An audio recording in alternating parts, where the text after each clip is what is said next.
Sebanyak 3.300 sapi di Banyuwangi telah disuntik vaksin penyakit kuku dan mulut.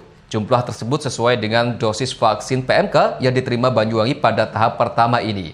Sementara untuk vaksin sapi saat ini pemerintah memfokuskan atau memprioritaskan sapi perah. Sebab angka kasus PMK di sapi perah cukup tinggi dan juga untuk menjaga pasokan susu.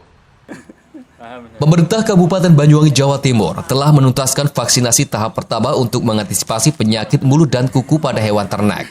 Hingga saat ini sudah ada 3.000 lebih sapi yang sudah divaksin, di mana untuk vaksin pertama kali ini diprioritaskan untuk sapi perah, sebab angka kasus PMK di sapi perah cukup tinggi.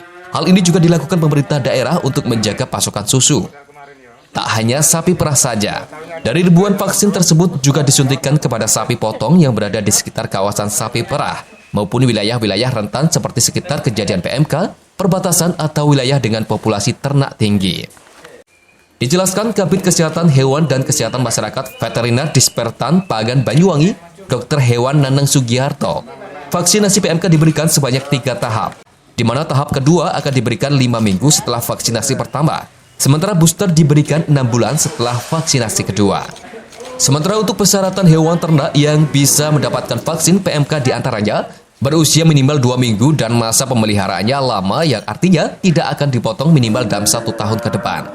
Nanang menambahkan, kegiatan vaksinasi ini dilakukan secara terjadwal oleh petugas medik dan paramedik veteriner di 11 pusat kesehatan hewan Puskeswan dan masing-masing kecamatan.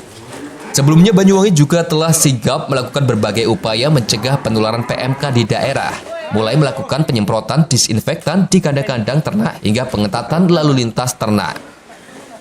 Bahkan jelang Hari Raya Idul Adha tahun 2022 ini, pemerintah Banyuwangi juga bakal mengeluarkan sertifikat kesehatan ternak untuk menjamin ternak yang diberi masyarakat dalam keadaan sehat, bebas dari penyakit ternak termasuk PMK. Peningkatan kasus sampai hari ini kasusnya sudah hampir 1.000-an lebih, 1.200-an sampai 1.300 hari ini. Kemudian tapi ya itu alhamdulillah angka kesembuhan kita juga angka yang sudah sembuh sudah mulai baik, hampir 10% dari total yang sudah terlaporkan sakit. Dan ini saya yakin di lapangan juga masih banyak, semakin bertambah karena beberapa masyarakat yang sudah sapinya sakit belum sempat melaporkan ke petugas kami.